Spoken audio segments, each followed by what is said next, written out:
nesta sexta-feira e deixou o governo após a exoneração do diretor-geral da Polícia Federal, Maurício Valeixo, ter sido publicada nesta madrugada no Diário Oficial da União. Ele anunciou a saída do governo a assessores mais próximos. Conforme a Folha revelou, Moro pediu demissão a Jair Bolsonaro na manhã desta quinta, quando foi informado pelo presidente da decisão de trocar Valeixo. O ministro avisou o presidente que não ficaria no governo com a saída do diretor-geral escolhido por Moro para comandar a PF.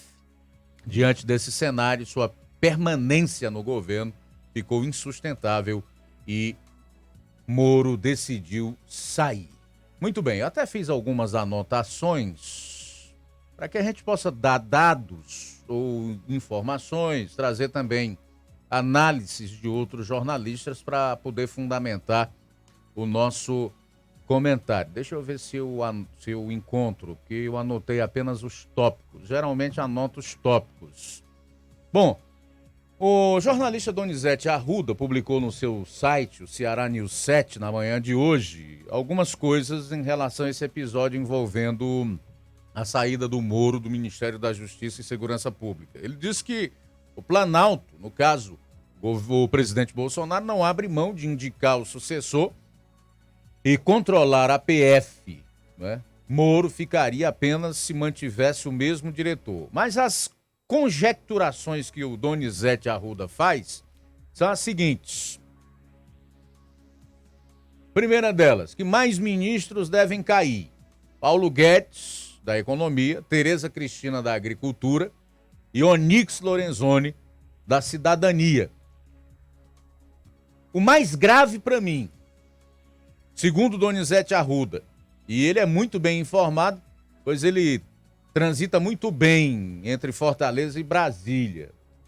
Não sei se agora, por conta da pandemia da Covid-19, ele continua em Brasília ou se está em Fortaleza. Mas ele passa mais tempo em Brasília, então conhece um pouco mais do que a gente, os bastidores do poder, o que o pessoal comenta lá. Isso aqui para mim é o mais grave. Que o Bolsonaro se entregou ao Centrão, como o Lula no mensalão ao PMDB.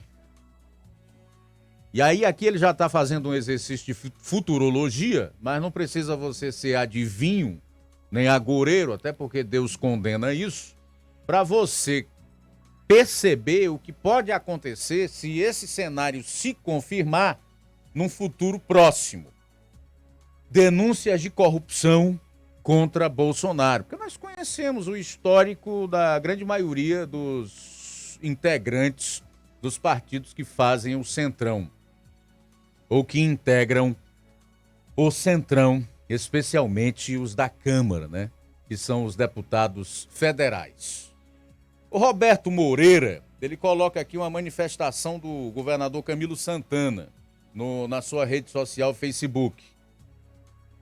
Mais grave, abro aspas para o governador Camilo Santana comentando a saída do ministro Sérgio Moro.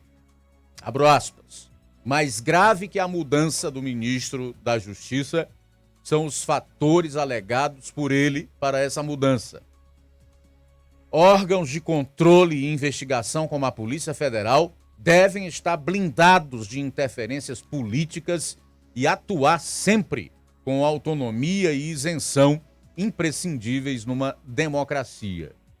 Fecho aspas. Vamos admitir que o governador Camilo Santana realmente seja um democrata. Suas últimas ações, atitudes, decisões, decretos não mostram muito isso. Mas tudo bem, ele é uma liderança, a maior autoridade do executivo no estado, a gente tem que respeitar o que ele está dizendo aqui. Futuramente, se as suas ações não forem condizentes com o que ele escreveu hoje e publicou nas suas redes sociais, a gente vem aqui e fala. Não tenha dúvida disso. Mas o ministro da Justiça alegou na sua demissão algumas coisas que preocupam. Na prestação de contas, ele deixou no ar vários crimes cometidos pelo presidente. Um deles de improbidade administrativa. Abro aspas para o ministro Sérgio Moro. Não assinei a demissão do diretor-geral e nem o diretor pediu demissão. Fecho aspas. Sérgio Moro disse ainda que pediu para sair porque o presidente quer os cargos para fazer indicações e nomear pessoas que lhe forneçam informação. Aqui estão os subsídios ou as fundamentações para o impeachment de Jair Bolsonaro. Se o que Sérgio Moro está dizendo realmente é verdade, e eu acredito que seja, porque o Sérgio Moro tem mostrado, não só com a decisão de hoje de deixar o Ministério da Justiça e Segurança Pública, que não tem apego a cargo nem a poder. Ele não pensou duas vezes em deixar 22 anos de magistratura, não é? E perdeu uma série de regalias, de direitos, de privilégios para assumir um cargo de ministro da Justiça e Segurança Pública no Executivo, porque ele entendia que podia ser útil, fazer mais pelo Brasil, e agora está se confirmando na prática como ministro de Estado. Até aqui, sem dúvida nenhuma, fez o que pôde, mesmo diante das suas limitações. Então, primeiro ponto, a esquerda, a oposição a Bolsonaro queria